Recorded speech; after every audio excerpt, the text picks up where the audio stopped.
Como você pode ver, o plenário já está lotado, né, de pessoas. Tem os prefeitos aqui das cidades, né, dos municípios do estado de São Paulo.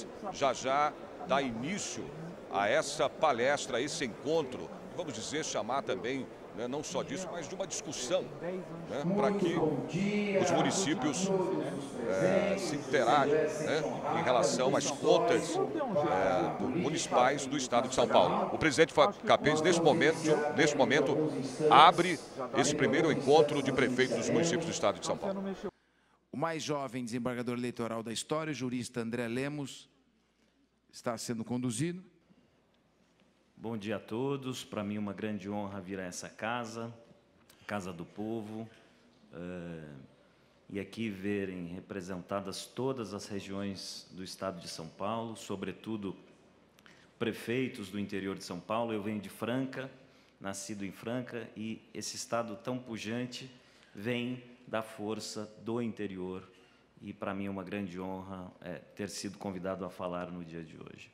Queria, em primeiro lugar, cumprimentar o deputado, meu amigo. Muito difícil falar do deputado Capês, porque é um amigo de família, um amigo de tantos anos e que vem desempenhando um trabalho belíssimo na Assembleia Legislativa, por essa iniciativa da manhã de hoje. Hoje é um dia inicial, obviamente que nenhum de nós pretende aqui descer a minúcias da legislação eleitoral e da legislação de contas, mas trazer um panorama do que vem acontecendo, sobretudo às vésperas de uma nova eleição tão importante aos prefeitos e aos vereadores. Queria fazer um cumprimento ao Procurador-Geral de Justiça, Dr. Márcio Elias Rosa.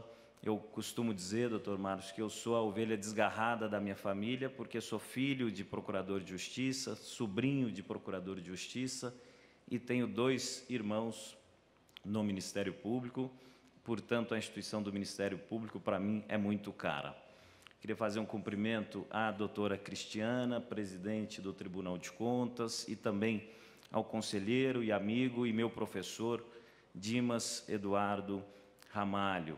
Quero fazer um cumprimento ao doutor Monte, representando aqui todos os prefeitos, e ao meu colega que compõe a mesa, o doutor Leonardo Cavalcante, membro do Conselho Nacional do Ministério Público. Não poderia deixar de cumprimentar Dr. Rolo e Dr. Pomini, representando na manhã de hoje a Ordem dos Advogados do Brasil, cumprimento que faço em nome do Tribunal Regional Eleitoral e em nome da classe dos professores.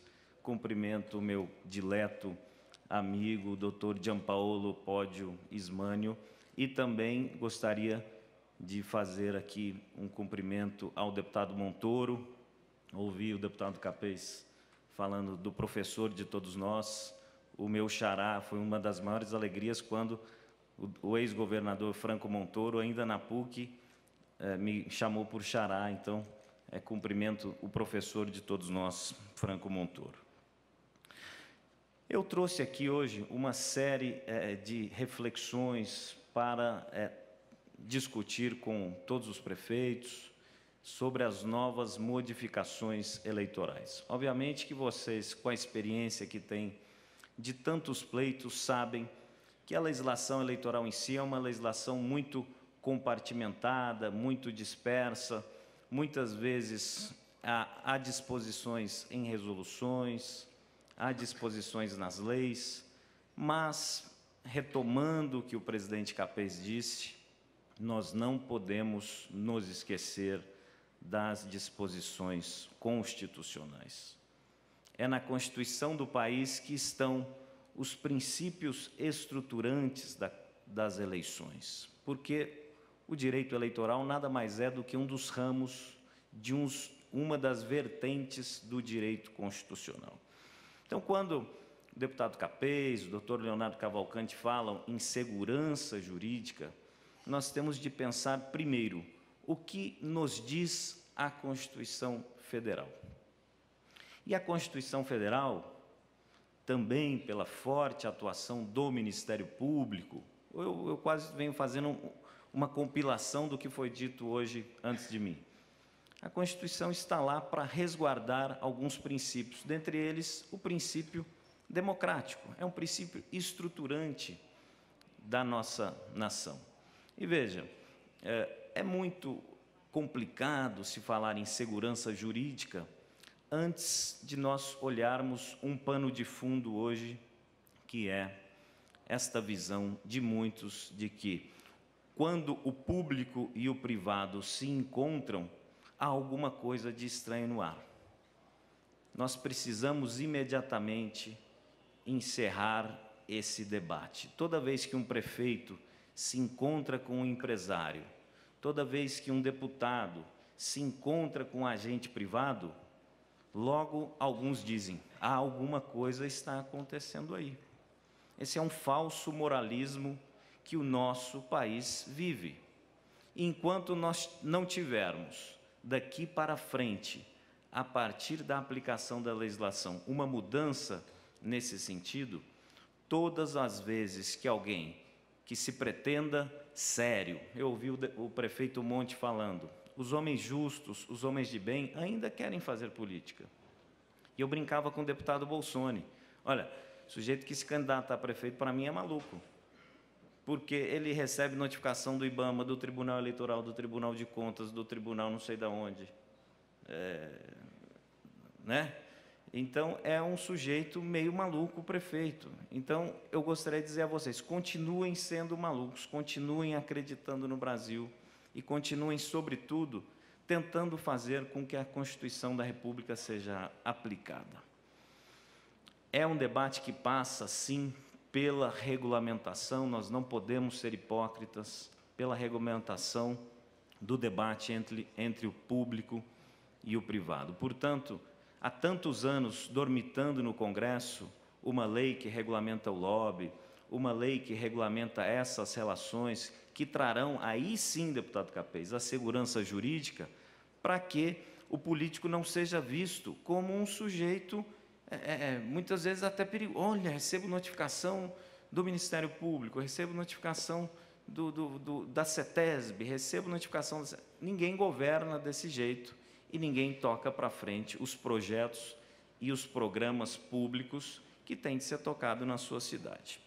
Bom, então essa era uma consideração inicial, e só para deixar registrado, com relação à atuação do Ministério Público, que eu já disse, me é muito cara, na minha dissertação de mestrado, até fazendo uma propaganda do meu livro, eu tratei justamente do contraditório e da ampla defesa no inquérito civil. Muitas vezes, a atuação do prefeito é parada justamente pela falta de diálogo institucional entre o Ministério Público e entre o gestor público.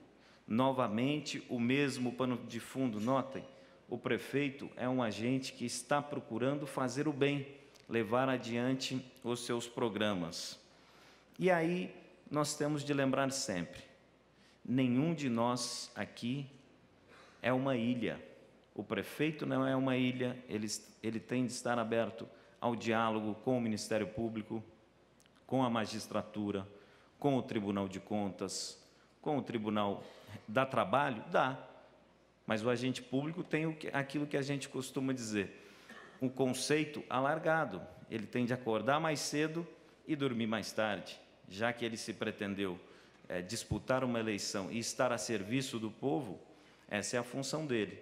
Obviamente que as ilhas, o deputado Bolsoni dizia, olha, às vezes numa região o julgamento daquele órgão público é diferente do mesmo órgão público da outra região.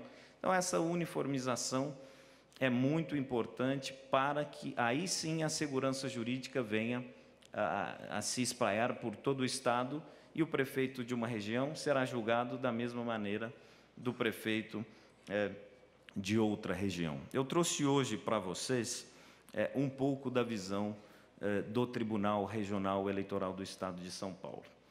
Obviamente que as eleições de 2016 são o que nós denominamos de eleições municipais. Nas eleições municipais, o Tribunal Regional ele é, portanto, um órgão recursal.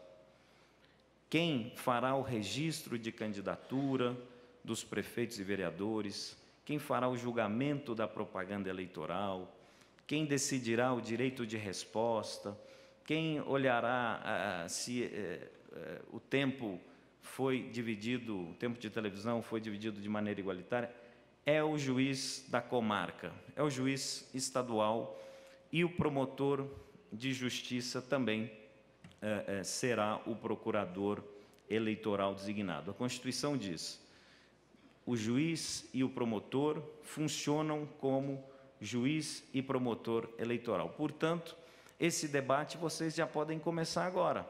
Não só os que estão eleitos, mas os que pretendem disputar uma eleição e os vereadores também. Esse debate institucional já pode ser... Até uma sugestão que eu faço, o presidente pediu para que nós sejamos práticos. Não custa abrir um diálogo com a magistratura local e com o Ministério Público local. Quem sabe fazer um ciclo de debate desse em cada região administrativa. Eu sei aqui, o prefeito Monte preside uma associação, mas eu imagino que há várias outras associações e um número de consórcios. Portanto, não vejo impedimento nenhum, já dizendo, não somos ilhas. Vocês podem pedir ao magistrado da região, ao promotor, tenho certeza que nenhum deles se negará a debater essas novas regras, porque são muitas. Muitas vezes no nosso tribunal, e já passando a composição, nós somos 7. O nosso plenário, portanto, tem uma composição distinta. 4 são desembargadores oriundos do Tribunal de Justiça de cada estado. 1 é desembargador federal, que vem do Tribunal Regional Federal. E outros 2, que é a vaga que eu ocupo atualmente, vêm da vaga de jurista, nomeados pela Presidência da República. Portanto, nós temos discussões dentro do tribunal em 7 pessoas que muitas vezes são encaminhadas em até 3 posicionamentos distintos. Não pense que nós não temos dúvidas, que nós somos infalíveis. Há, sim, sempre num colegiado, uma discussão de ideias, assim como eu imagino que exista no Tribunal de Contas de São Paulo, como existem nas turmas do Superior Tribunal, do Tribunal Superior, é sempre assim. Então, os temas eleitorais, sobretudo pela velocidade das modificações, e eu acredito que o doutor Pomini vai falar da lei que foi promulgada anteontem. Veja a velocidade. Nós temos, pelo princípio da anualidade constitucional, de termos o processo eleitoral definido até um ano antes das eleições. Como as eleições geralmente são entre o dia 2, 3, 5, acho que agora será dia 2 de outubro de 2016, a legislação é sempre aprovada de afogadilho. Então, eu voltava ontem, fui a Brasília, voltava no avião lendo essa nova legislação. E, obviamente, que uma lei feita dessa maneira, ela traz uma série de antinomias, uma série de disposições contraditórias dentro dela mesma. Então, há contradições internas na mesma lei. Imaginem como o juiz de cada comarca pode decidir. Ele tem independência funcional. O promotor, idem. Então, pode existir que na cidade X, o mesmo fato eleitoral tenha um julgamento distinto do fato na comarca vizinha, a alguns quilômetros dali. E a quem compete desfazer essas contradições e essas diferenças? Ao Tribunal Regional Eleitoral e, em última instância, ao Tribunal Superior Eleitoral. Então, há uma série de modificações que, com o tempo, vai se solidificando. Notem que na eleição de 2014, houve uma mini-reforma aprovada em dezembro de 2013. Portanto, ela não vigorou, em virtude do princípio da anualidade, para a eleição de 2014. Se vocês tiverem o trabalho de comparar a legislação aprovada, promulgada há 2 dias atrás, com a legislação de 2013, vocês perceberão muitos temas tratados de maneiras já distintas. Veja, o legislador de 2013, me parece, que não é muito diferente do legislador de 2015. Depois vocês podem perguntar isso ao deputado, sempre deputado federal Dimas Ramalho. O Congresso não se modifica com essa velocidade. E de 2 anos para cá, a legislação que trata de mesmos temas que são caros a vocês, por exemplo, propaganda, convenção, filiação, foi modificada de 2 anos para cá. Então, realmente, o que eu tenho a dizer para vocês, em primeiro lugar, é que se preparem com bons advogados que militem na área.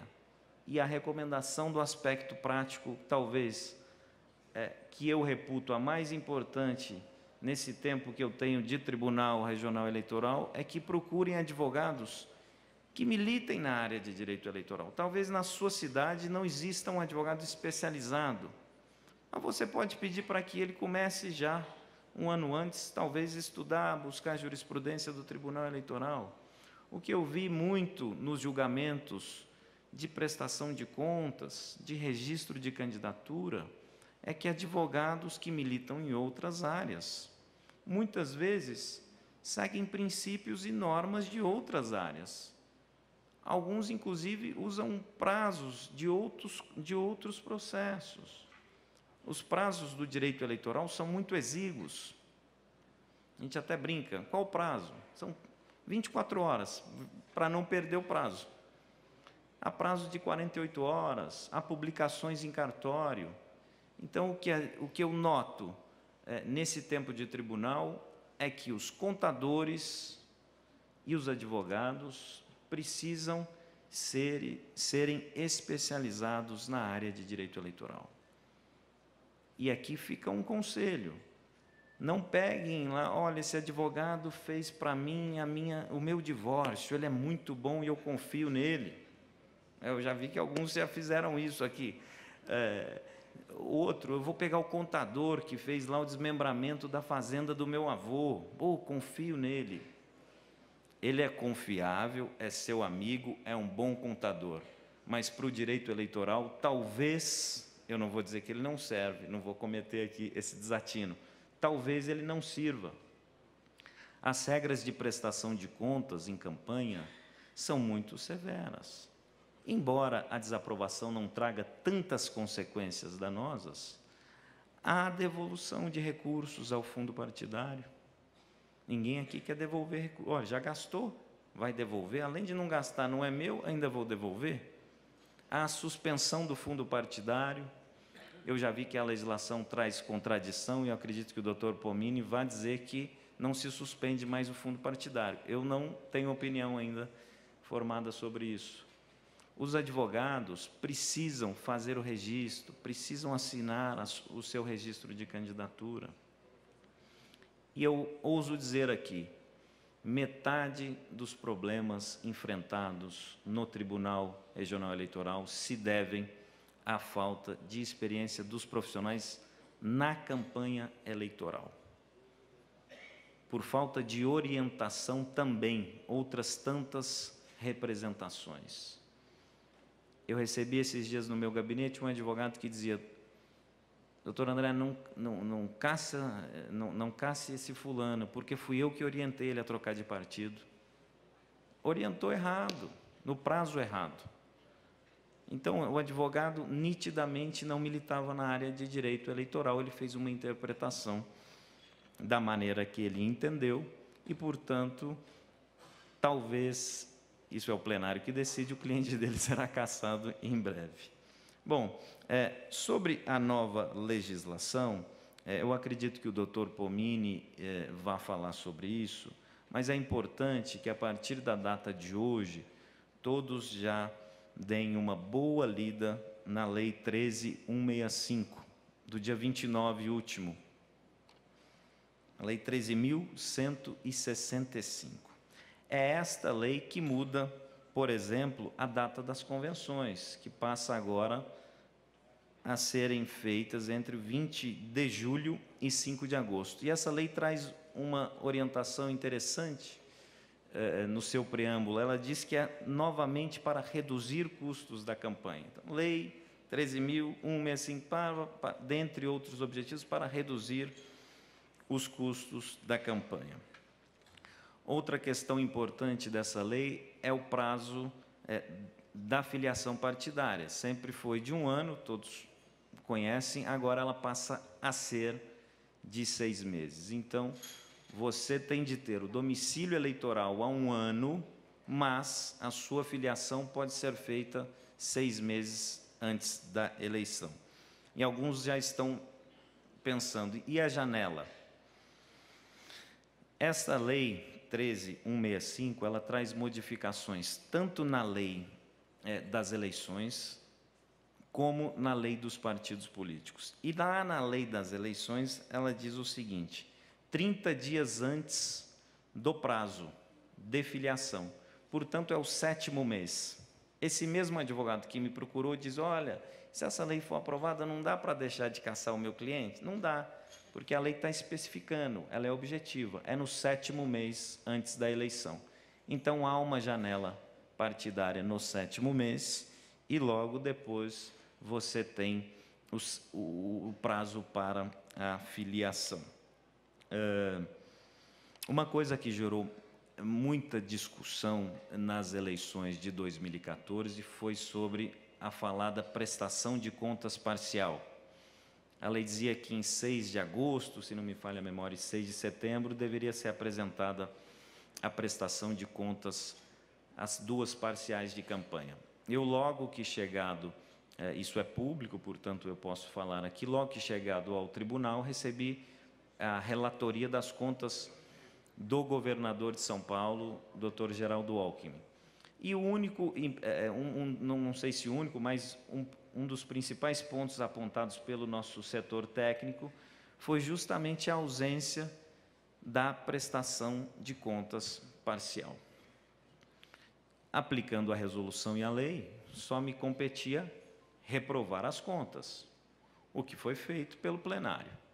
No mesmo dia, no Tribunal Superior Eleitoral, que é a nossa instância superior e, portanto, o tribunal que emite as resoluções e que dita as normas para que nós, de todos os TREs e todos os juízes eleitorais julguem, o Tribunal Superior Eleitoral, julgando as contas da presidenta Dilma Rousseff, diz o seguinte: olha, nós aprovamos a resolução com essa exigência de prestação de contas parcial, mas ela não vai valer agora, não, viu? Então, ela passa a valer para as eleições de 2016. E vejam a situação, no mesmo dia o Tribunal de São Paulo desaprova as contas do governador e o Tribunal Superior aprova. Portanto, houve, dentro do Tribunal de São Paulo e de todos os outros tribunais eleitorais,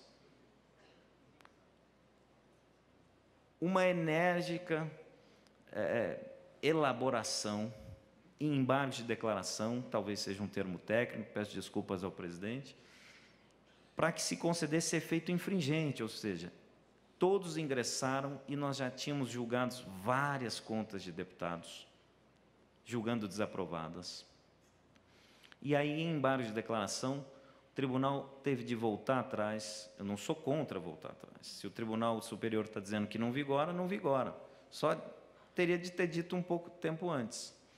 Isso para dizer o seguinte: a legislação vem de afogadilho, há um cipoal de normas espalhadas em todas as direções, há resolução, há lei, há enunciado e há outra coisa importante, e eu prometo concluir, porque o presidente já me olha com uma cara de reprovação, e proponho que nós façamos ciclos mensais, talvez, sobre as regras da eleição.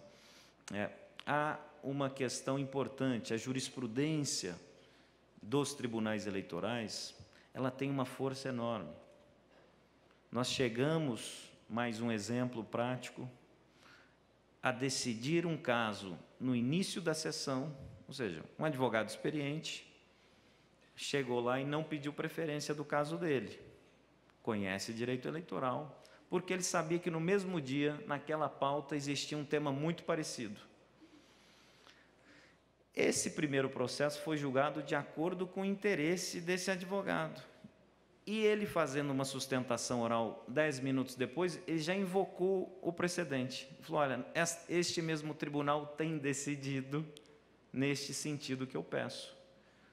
Tinha decidido nada, tinha decidido a primeira vez há 10 minutos, mas nós não podíamos mais voltar atrás. Então, a jurisprudência também é uma fonte não formal, mas que interessa muito aos advogados e, portanto,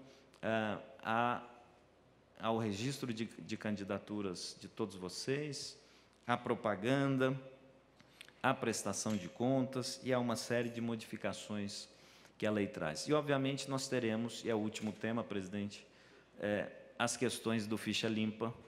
As matérias estão quase todas pacificadas, todos vocês acompanharam casos emblemáticos, e nós faremos o que vem sendo feito nesses anos de aplicação dessa lei, e me parece que essa lei que faz com que esse debate hoje seja tão produtivo, porque ela traz a intersecção entre o Tribunal de Contas, entre os órgãos de controle de contas e o Tribunal Eleitoral, porque a desaprovação, muitas vezes, das contas vai gerar o indeferimento do registro de candidaturas. Portanto, o Tribunal Regional Eleitoral e o Tribunal de Contas do Estado estão irmanados não só nesta árdua tarefa de aplicação da lei do ficha limpa, mas, sobretudo, na tarefa de esclarecer.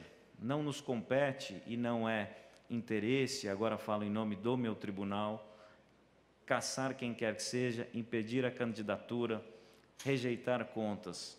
Acho que, como servidores públicos, nós devemos, antes de tudo, estar à disposição de todos vocês para esclarecer essas normas que, muitas vezes, para nós, que militamos, que julgamos diariamente, não estão também muito claras aos aplicadores. Eu queria, com essas breves palavras, me colocar à disposição da Assembleia Legislativa, através do seu presidente, Fernando Capês, agradecer novamente aqui a oportunidade de trocar algumas palavras com vocês, sugerir novamente a leitura atenta dessa nova legislação, lembrar a vocês que o projeto de emenda constitucional 113, que veda a reeleição, ainda não foi aprovado. Já tem muita gente dizendo por aí, olha, agora não posso mais reeleger, é minha última eleição, então é a última. Não foi aprovado ainda. Muitas vezes a imprensa já trata a aprovação em um turno. É uma emenda constitucional. Portanto, nós precisamos de 3/5 nas duas casas. E depois a casa que, por último, votou, promulga a emenda constitucional. Mas ainda não há essa regra, ainda não diminuiu a idade para as candidaturas, estão dizendo que diminui-se a idade do candidato a governador, do candidato a deputado, e, de modo geral, eram essas considerações.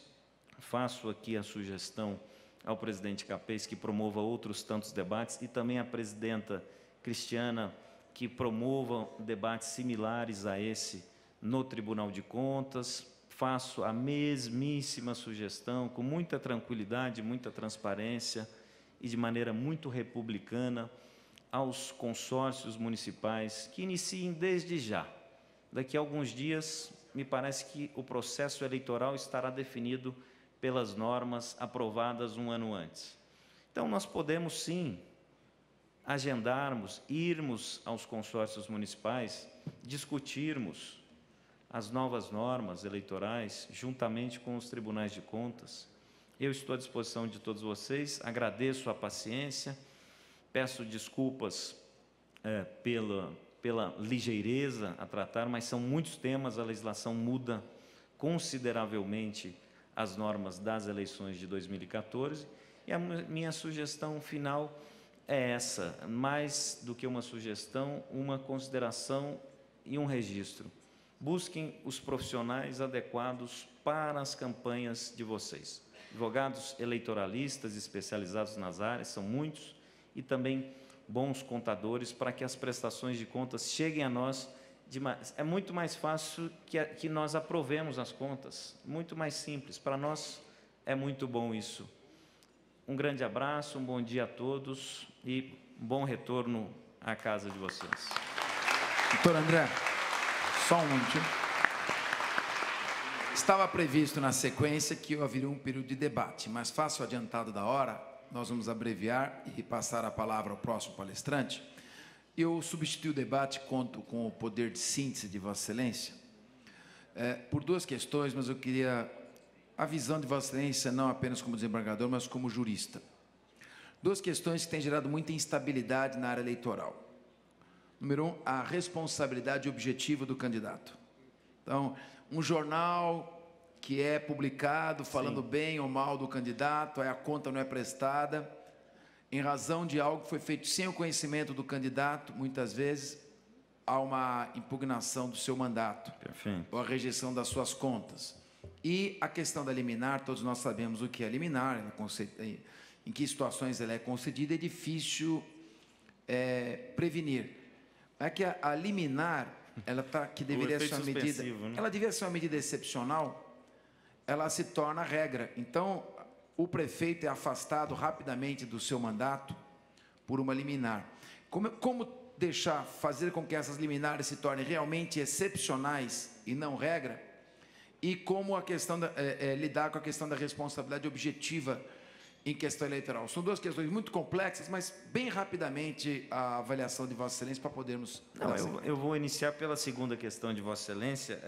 Veio em boa hora uma modificação na legislação, e se Vossa Excelência me permite... Por favor. Eu vou ler o parágrafo 4º agora, que modifica o artigo 28 do Código Eleitoral de 1965. Portanto, essa questão que Vossa Excelência aponta é muito antiga e realmente ela causa uma instabilidade. As liminares e a ausência do efeito suspensivo às decisões. Então, muitas vezes, o sujeito é cassado, já sai, bota o outro. Tem algumas cidades que é até motivo de uma brincadeira, sem nenhuma maldade. Mas, quem é o prefeito lá hoje? Né? Porque talvez mudou, na próxima semana já é outro. E o parágrafo 4º diz o seguinte, presidente, que as decisões dos tribunais regionais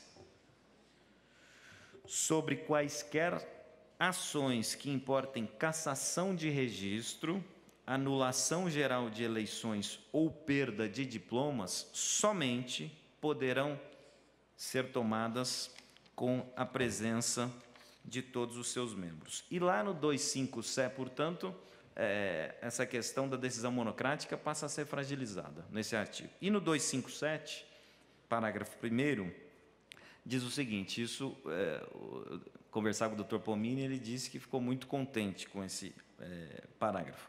O recurso ordinário interposto contra a decisão proferida por juiz eleitoral, portanto, o juiz lá da comarca, ou pelo Tribunal Regional Eleitoral, que resulte em cassação de registro, afastamento do titular ou perda de mandato eletivo, será recebido pelo tribunal competente com efeito suspensivo.